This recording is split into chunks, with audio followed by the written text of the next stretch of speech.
Jogulamba temple పోయినాము. ఆడ పోయి మంచిగా దర్శనం చేసుకున్నాము. దర్శనం చేసుకొని యాగంటికి వస్తామని వస్తున్నాము. ఆ మధ్యలోకి రాగానే ఆ బస్కు బ్రేకులు ఫెయిల్ అయినాయంట. ఫెయిల్ అయితే ఆడు బస్సు ఆపుకోలేడు.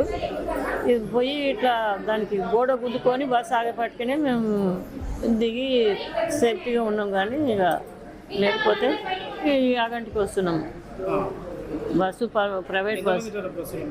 మేము 24 మందిమో ఏమున్నాం.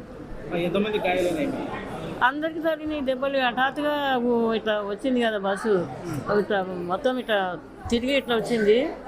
ఇక అందరికీ మామూలుగా దెబ్బలు తగినాయి. అందరికీ దుంకటానికి కూడా ఎక్కడ వీల్లేదు, అద్దాలు ఉన్నాయి కదా, సేఫ్టీగానే ఉన్నాం. ఇప్పుడు ఇక దెబ్బలు తగినాయి మామూలుగా, కానీ ఇక సేఫ్టీగానే ఉన్నాం ఇప్పుడు. ఇక మనం ఇంకో బస్సు పంపించలే, ఇక ఒక బస్సే. అది మా కొడుకులకు తెలిసి వాళ్ళు బస్సు బుక్ చేయమని చెప్పారు నిన్న పొద్దుగాల. మొన్న పొద్దుగాలనే చెప్పిండ్రు. చెప్తే పంపిస్తామని చెప్పిండ్రు. పంపిస్తామని చెప్పి నిన్న మరి వాడు ఏ బస్సు పంపించిండో ఏమో అప్పుడే అడిగిండ్రు. అడిగితే లేదు మంచిదే పంపిస్తున్నామని చెప్పిండ్రు. ఇక వీడికి రాగానే ఇక అయిపోయింది. బస్సు అక్కడే ఉందా?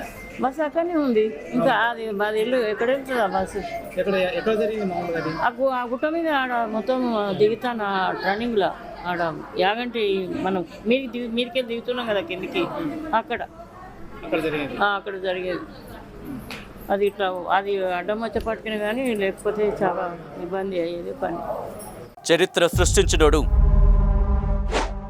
ఇప్పుడు ఆ చరిత్రని తిరగరాయబోతున్నాడు. అబద్ధాల గోడల్ని బద్దలు కొట్టి నిజాలను రాగా మీ ముందుంచబోతున్నాడు. నిజమైన వార్తల కోసం వెంటనే డౌన్లోడ్ చేసుకోండి రా యాప్ని.